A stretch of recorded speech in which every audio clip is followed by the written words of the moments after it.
Hello again, everybody. Welcome to another episode of the Tigers Baseball Podcast. I'm your host, Chris Schulte, and boy, was I underestimating. I am guilty as charged, and I'll happily announce that. I am guilty as charged of underestimating this Tigers team. Even as early, or even as late, I should say, as recently as this afternoon, I was guilty of underestimating this Tigers team. Let's get into it. Injury report real quick, because we generally start off with the injury report.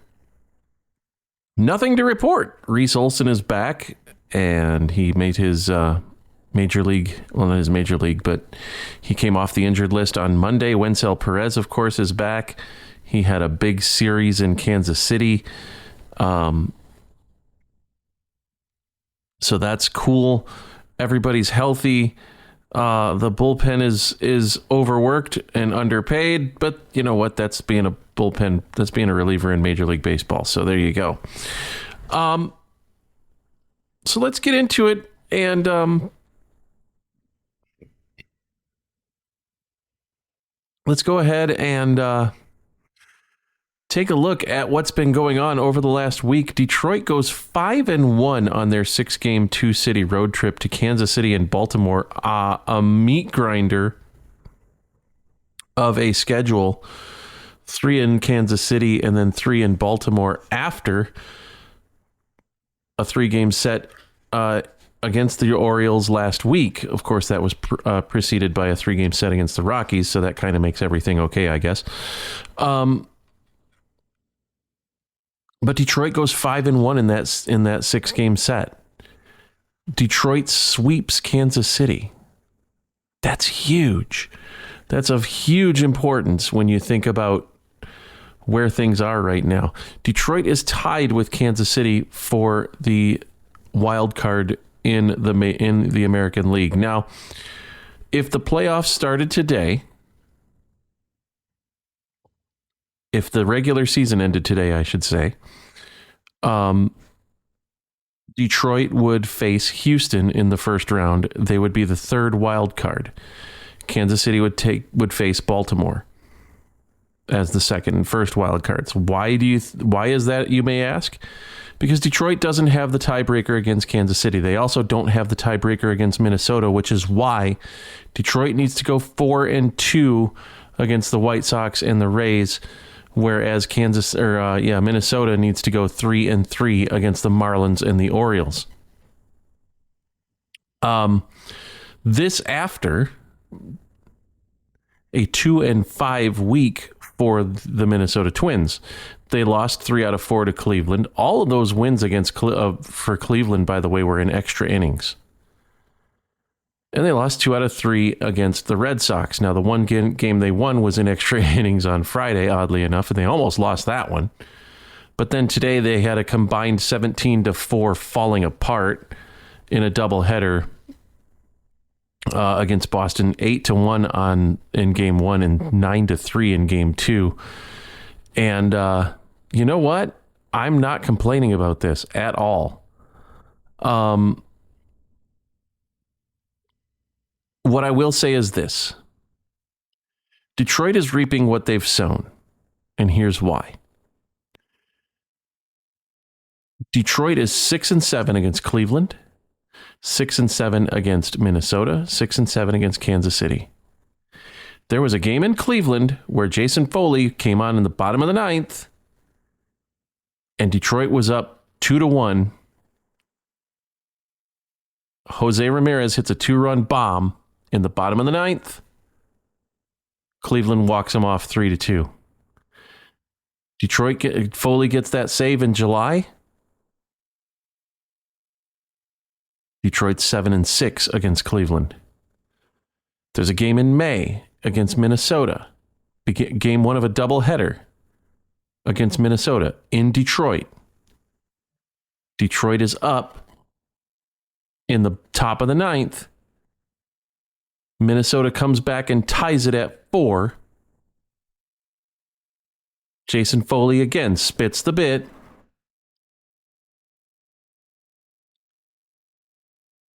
And Alex Lang comes on and absolutely melts down in the 10th. Detroit loses that game 12-5. Detroit holds on and wins that game. They're 7-6 against Minnesota. They have sole possession of the third wild card spot at this point, if they were to do that. There's a game in Detroit against Kansas City where Detroit is up.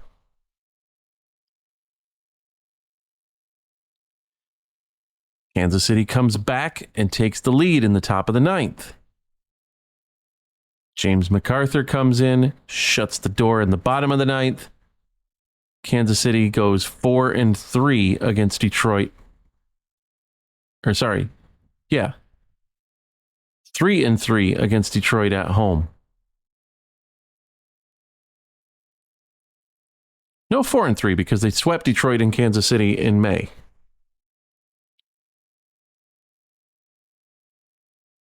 So if that game goes the other way, if Minnesota or if Detroit holds on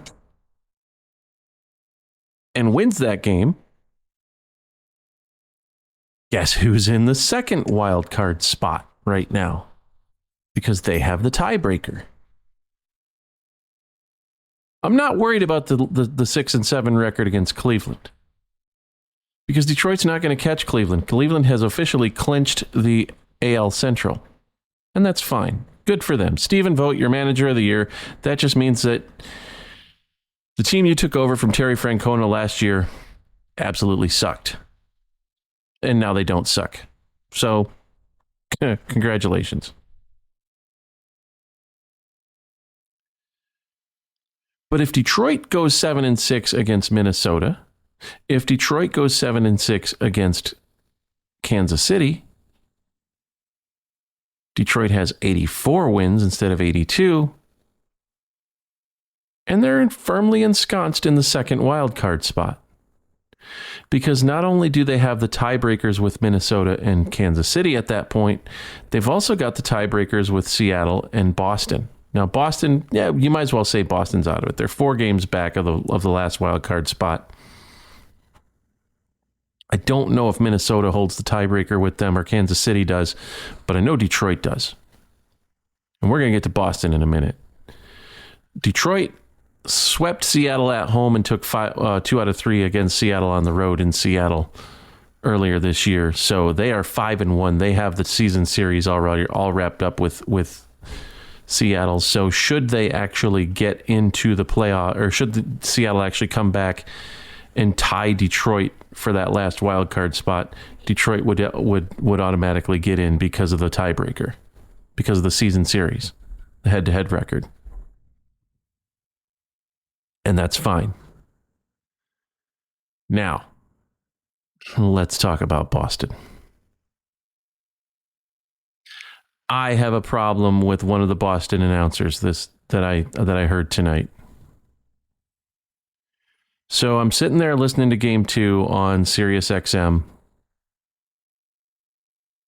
and one of the Boston announcers says, well, the reason that Detroit and Minnesota and Kansas City are where they are against in the wild card race is because they all went 12-1 against the Chicago White Sox. So they got to play the White Sox 13 times. First of all, get your facts right. Detroit's 9-1 against Chicago. They haven't played them 13 times yet. That's at the end of the year. Secondly, it's not our fault that Chicago sucks. It's not the Tigers' fault. It's not the Twins' fault. It's not Kansas City's fault that the White Sox suck.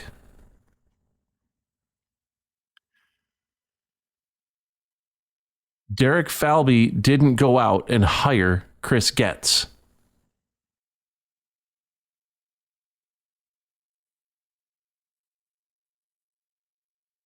The owner of the Kansas City Royals didn't go out and hire Pedro Grifol. Chris Ilitch didn't fire Pedro Grifol and hire Grady Sizemore as a replacement manager. That didn't happen. That's Jerry Reinsdorf. That's Chris Getz. I didn't hear you complaining when Baltimore was losing 100 plus games a year, and you and the Yankees were banging on the Baltimore Orioles 19 times out of the year because of the unbalanced schedule. I didn't hear Yankees announcers going, "Oh, well, we shouldn't be 17-2 against Baltimore. That's just unfathomable." I didn't hear Boston announcers going, "Oh, well, we're 15-4 against Baltimore this year. That's just a crime. We shouldn't be that good against a team." Oh, no. No. You feasted on those Oriole teams. You took full advantage of those Oriole teams. And now, because your team is not in the playoffs, because your team is not going to sniff the playoffs this year, because your team lost 3 out of 7 against the White Sox this year instead of going 7-0 or 6-1 against them. And oh, by the way, you're 4 games out. So those 3 games would have helped immensely. And, oh, by the way, you lost 4 out of 7 against Detroit. So Detroit has the tiebreaker against you. You're going to sit there and complain about the fact that the White Sox are losing 120 games? And about the fact that 36 out of those 120 losses are to Minnesota, Detroit, and Kansas City? I mean, I appreciate the fact that you're giving Detroit a sweep at the end of the year. It's fan appreciation weekend. I'm sure the fans appreciate it. I know I do. I know if Detroit takes 2 out of 3 against Tampa, and then you gave us 3 wins against Chicago, so we're going to take 3 out of 3 against Chicago this weekend because we're going to be 12-1. Or are we going to be 15-1 because we're already 12-1 against them right now? Because you were too stupid to get your facts right. If you're going to be a professional announcer for a Major League Baseball team, get your record straight. Don't sit there and go, everybody's 12-1 against the White Sox in the Central. The White Sox aren't done with their Central Division schedule yet, you idiot. The White Sox aren't done with Detroit. The White Sox on Friday, September the 27th, won't have anything to play for. They'll have already lost 121 games. They'll have set a new Major League record for suckish. They will be the most garbage team in Major League Baseball history. They'll probably have 122 losses at that point. I don't know who they play in the next 3 games. I don't really care. They're going to lose at least one of those games. But you know what?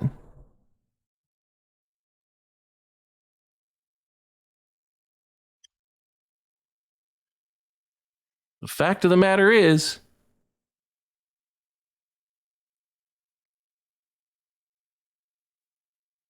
they won't have anything to play for, and Detroit at that point probably still will.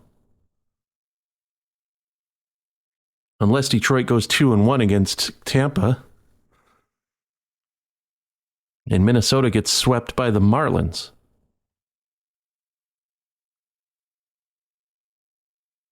So it's not impossible that this team could win 2 out of 3 against the Tigers next weekend. Because who's going to be a looser team?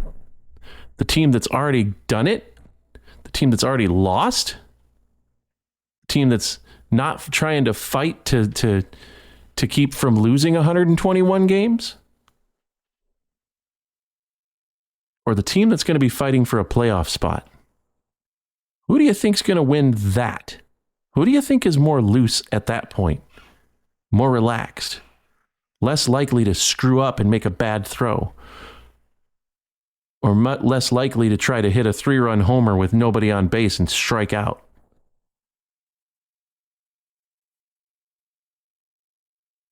Do I want to see Detroit sweep the White Sox? Of course I do. It's more than likely going to happen. but it's not a guarantee. To quote John Sterling, that's baseball, Susan. So don't sit there and carp and cry and whine because, we're not making the playoffs because we didn't get enough games against the Chicago White Sox. You could have beaten up on the Blue Jays. You could have beaten up on the Rays. You could have, beat the Yankees. That's always fun for you guys. You could have played the Orioles tougher. You could have played the Mariners tougher, or the Angels, or Oakland. Or, Miami. Or the Cardinals. Or the Angels. Or maybe the Rangers.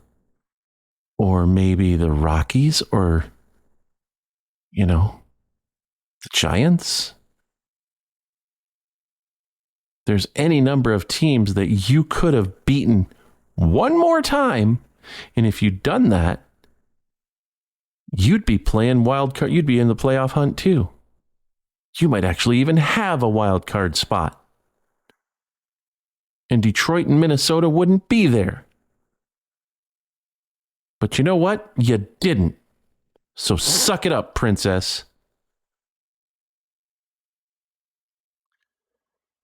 Here's what needs to happen. Detroit needs to go 4-2. Minnesota needs to go 3-3. If that happens, Minnesota is out. Detroit is in. It doesn't matter what anybody else does.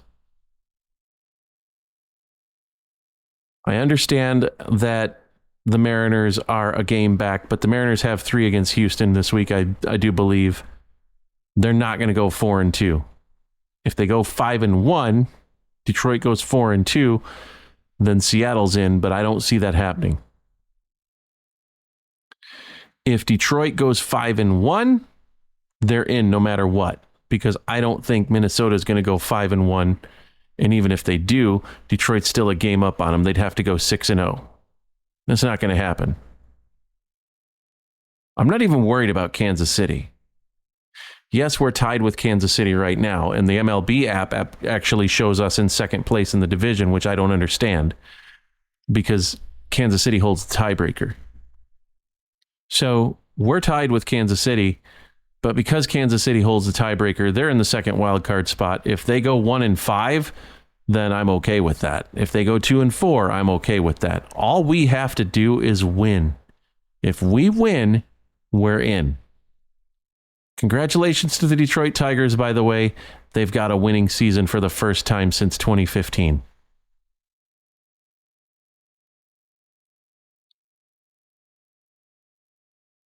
Let that sink in for a minute. A winning season for the first time since 2015. Yeah, I picked him to finish first. But no matter what they do, even if they go 0-6 and finish at 82-80, they're still a winning team. And that's all that matters to me right now. You can catch me on social media. Mastodon is at TB Podcast, at tweezcake.social. Twitter is at Podcast Tigers. You can email the show, tigersbaseballpodcast@gmail.com. It's the world's longest email address, and I'm proud of it. We will see you next Sunday. Hopefully we're talking about the Tigers in the playoffs and popping champagne. Thanks for listening, everybody. Like, rate, and subscribe. Ring that bell on YouTube so that you get personalized notifications whenever I upload. Thanks for listening, folks, and go Tigers.